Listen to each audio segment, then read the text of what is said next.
Yesterday was my lucky day, and so today I am here to share with you a great big book haul.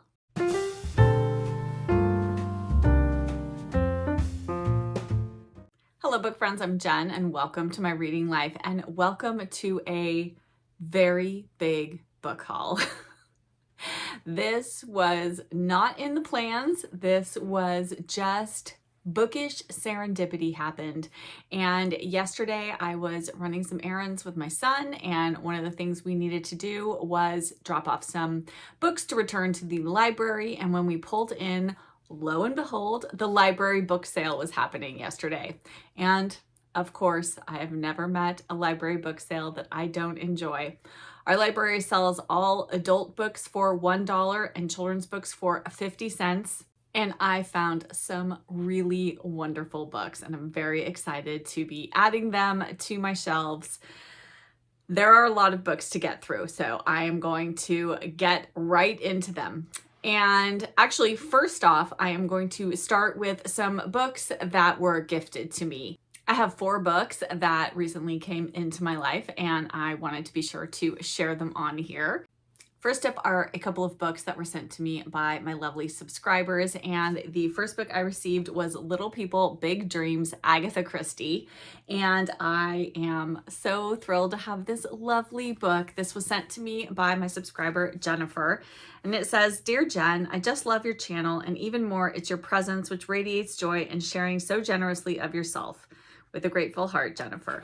And this is just such a lovely picture book about Agatha Christie, and I'm so excited to have this as part of my Agatha Christie collection. Thank you so much, Jen, for sending this to me. I will treasure this always. And then next up, my lovely subscriber Eileen sent me a book about someone very close to my heart, and that is Audrey Hepburn. And this is Icons of Style. It is life advice from a screen legend. And this is just full of quotes and photographs of Audrey.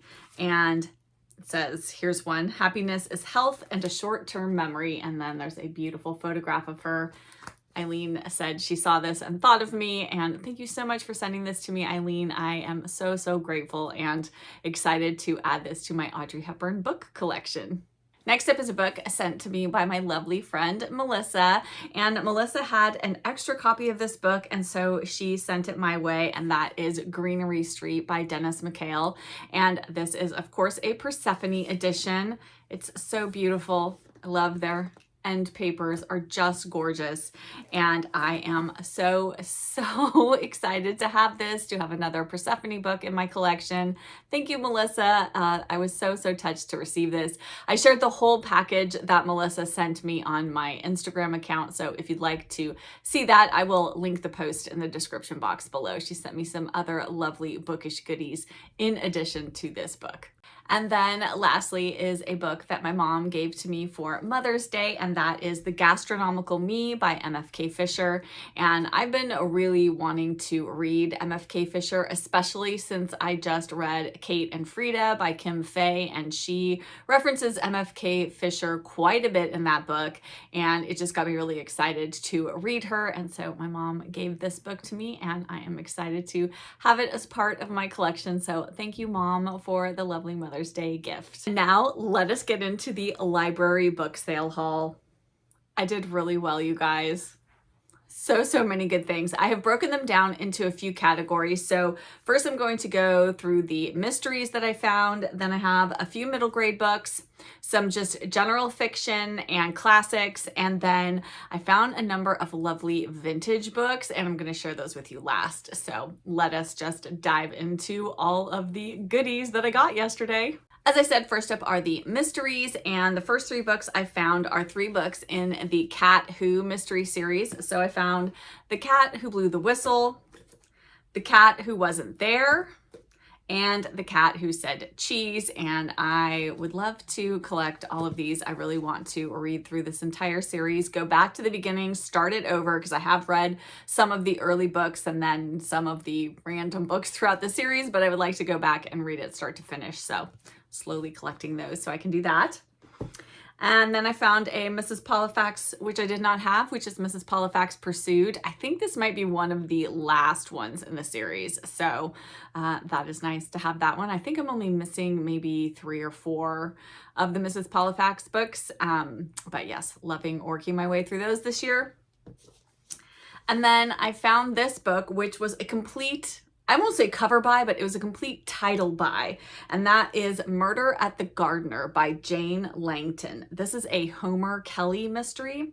I've never read anything by Jane Langton. I've never read a Homer Kelly mystery. If anyone has read these, I did share my haul on Instagram yesterday, and my friend Michael said he's read some of the Homer Kellys and liked them. What drew me to this is that it is set at the Isabella Stewart Gardner Museum in Boston, and I just have a fascination with that museum. And there was a heist there in the 1980s. I listened to a great podcast all about that. It's never been solved. Artwork was stolen. It's never turned up anywhere. It's just kind of a fascinating story. So if you don't know anything about that, I highly recommend looking into it. But yeah, I was just intrigued to give this a try. So we'll see if I like Jane Langton and Homer Kelly. And then if I enjoy this, maybe I'll try some more. And then next up is a Lord Peter Wimsey short story collection. And this is Lord Peter Views the Body by Dorothy L. Sayers. And the short stories are the only thing I have left to read in the Lord Peter Wimsey collection. And so I thought I would grab this. It's a beautiful edition in great condition. So very excited to have this one.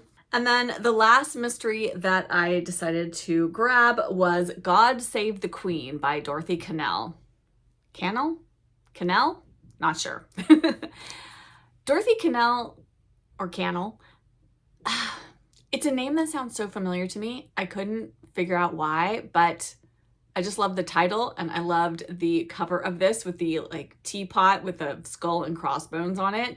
And yeah, so I just decided to grab it because, you know, for $1, how could I pass this up? Has anyone read her or any of her mysteries? Can you tell me anything about her? So this was published in 1997, and I love, there's an inscription in here from somebody that says "Great Fun" with 2 exclamation points. So that sold me. So I'm going to give this one a try and see what I think. Those are all the mysteries that I found. Next up, I found a few middle grade books, and the first one is A Stranger at Green Knowe by Lucy M. Boss. Not sure where this falls in the Green Knowe series, but I have the second book in the Green Knowe series, as well as I've already read the first book, so I figured I would just grab this one because really lovely edition. I really like this cover, so grab that one. And then I decided to grab a Newbery winner by an author that I've enjoyed, and that is Thimble Summer by Elizabeth Enright. I read Gone Away Lake last year, really enjoyed it. So looking forward to giving this one a try. And I also found a second Elizabeth Enright, which is Return to Gone Away. So I believe this is the sequel to Gone Away Lake. And yes, so I'm excited to add these two to my collection. And then I decided to grab this one, Pippi Goes on Board by Astrid Lindgren. I have both Pippi Longstocking and Pippi and the South Seas. I still have my childhood copies of those books, and I just decided I needed to have the third Pippi book, which actually this is the second Pippi book. So Pippi Longstocking, then Pippi Goes on Board, then Pippi and the South Seas.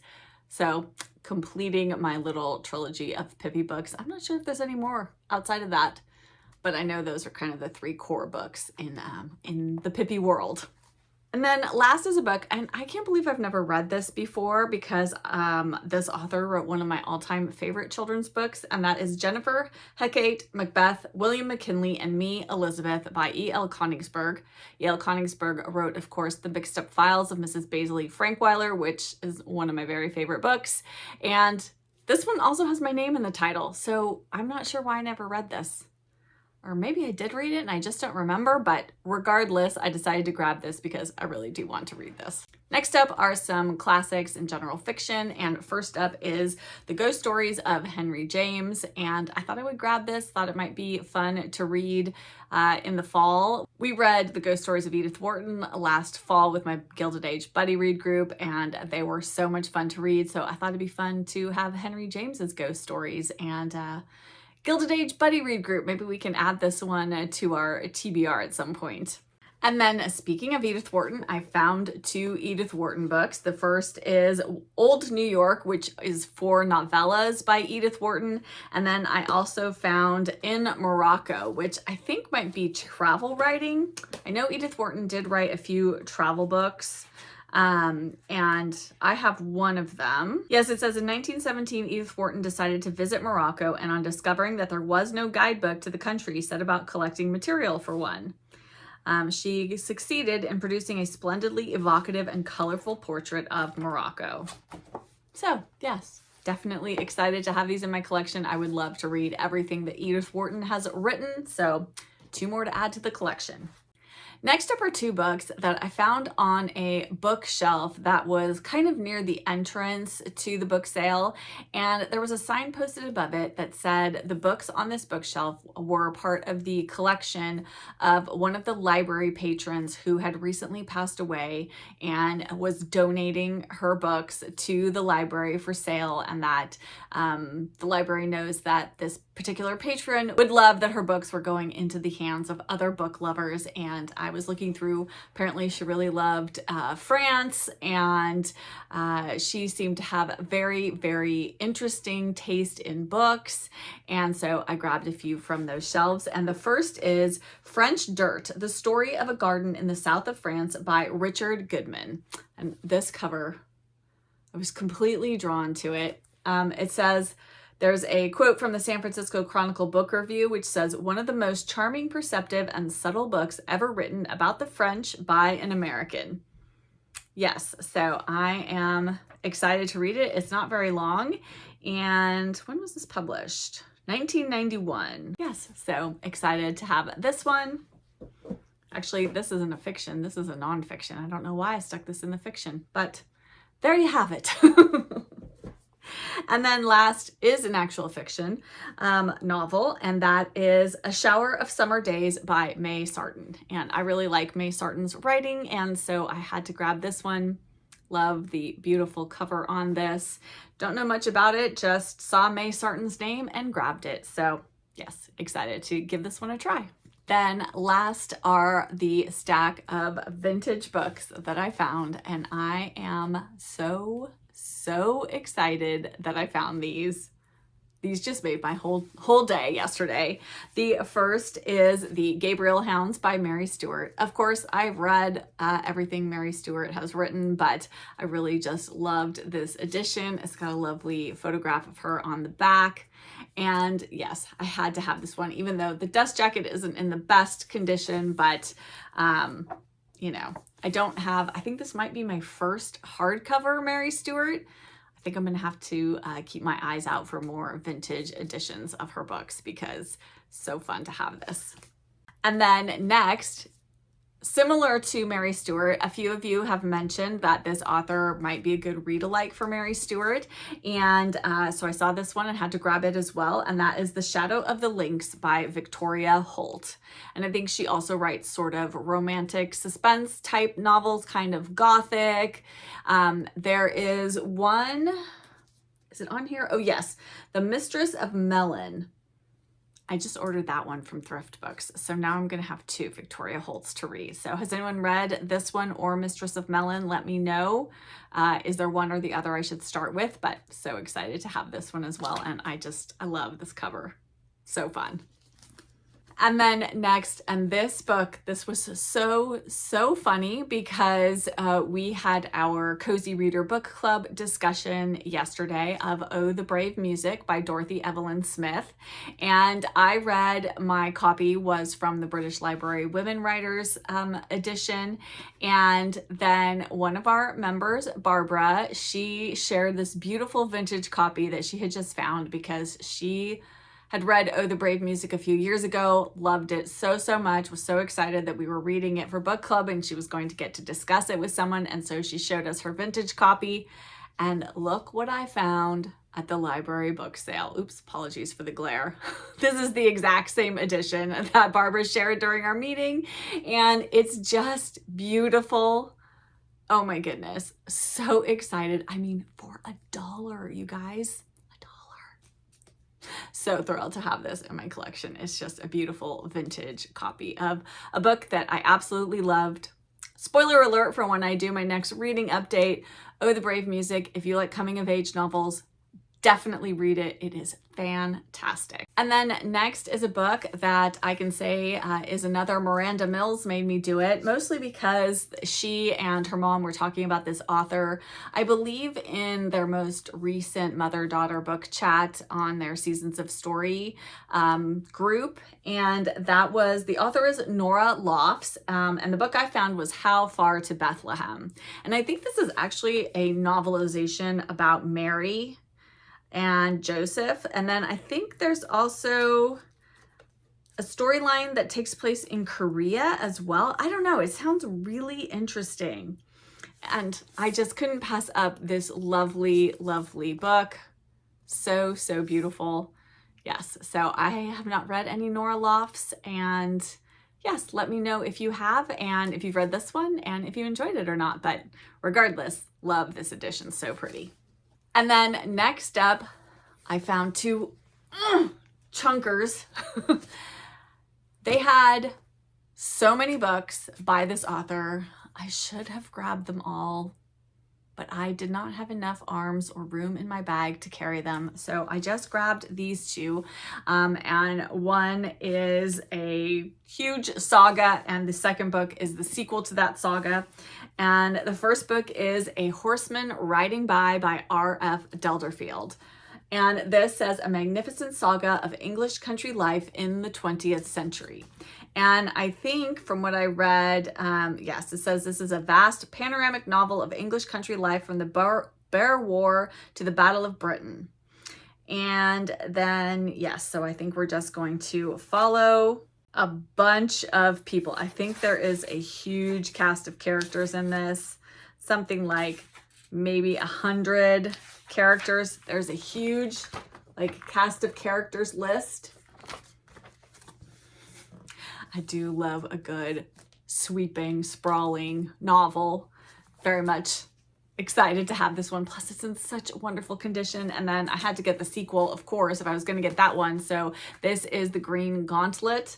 It says, in this brilliant sequel, the author of A Horseman Riding By carries his saga of English country life in the 20th century through the years of the Second World War. So this will follow those characters through the Second World War. And again, another just beautiful edition. Yes, I kept thinking this was a tear in the cover, but it's not. It's like a plane with smoke going down. So I think these must have all been donated to the library by the same person, and very excited to have them both. I love, love, love to serve them all my days. It was one of my favorite books. If you enjoy books about schools, it's about a teacher in a boys' boarding school in England. And then I also have The Spring of Mr. Sermon. I believe that's what it's called. There were a couple of other R.F. Delderfields at the library book sale that I wish I'd grabbed them. Maybe they'll be there when I go back for the next library book sale. I guess we'll have to see. And that is it. That is my great big book haul for today. Thank you so much for joining me as I share all of these books. And I know I said this year I was going to try not to add too many books to my bookshelves, but I have, through my shop and unhaul my bookshelves, unhauled 57 books.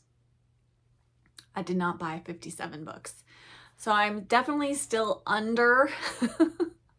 I have had other books come into my life. I'm probably inching up near 57 so far this year. Oh well, it's okay. It's funny because I just learned a Japanese word for the sort of about the joy of acquiring books. I'll put the word here on the screen because I am blanking on it at the moment, but someone sent it to me on Instagram last week, and I thought, yes, the joy of bringing books into our lives. I do get great joy out of that and out of having books on my shelves. And I really feel like the books I've brought in are books that are very much to my current reading tastes and are things that I will want to keep on my shelves after I read them. That is my hope anyway. So I just feel like that was at least money well spent. And my husband also bought some books, and my son bought some books too. And we spent $30 exactly. So that is a steal of a deal. You just can't beat that. And plus we were supporting our library, and that is very important to me, to support my local library. So I feel very good with all my purchases. But enough about that. I would love to chat with you all down in the comments. Have you read any of the books that I talked about today? Is there anyone in particular that I should start with? I'm not sure where I'm going to start. I'm a little bit drawn to the book about France, and I am also drawn to the mystery set at the Gardner Museum. So I'm thinking those two might make their way onto an upcoming TBR, MBR pile of possibilities. We shall see. But let me know if there's anything else that you think, Jen, you absolutely need to read this and read it right away. I would love to hear that from you. Or we can chat about anything else in the comments down below. I do love chatting with you there. And if you are here but you don't have anything that you'd like to add in the comments, but you'd like to let me know that you were here, because comments really do help my channel, why don't you leave me your favorite emoji? Because I feel like maybe some of these books might become new favorites of mine. So leave me your favorite emoji, or one of your favorite emojis, or 10 of your favorite emojis down in the comments, just to let me know you were here.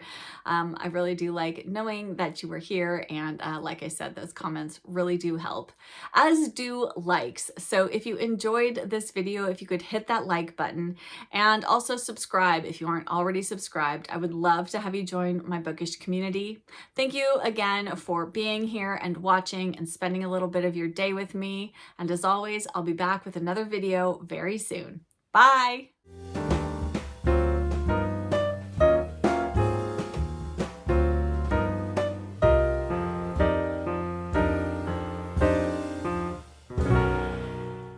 But what drew me to this is that it is set at the Earl Stanley Gardner.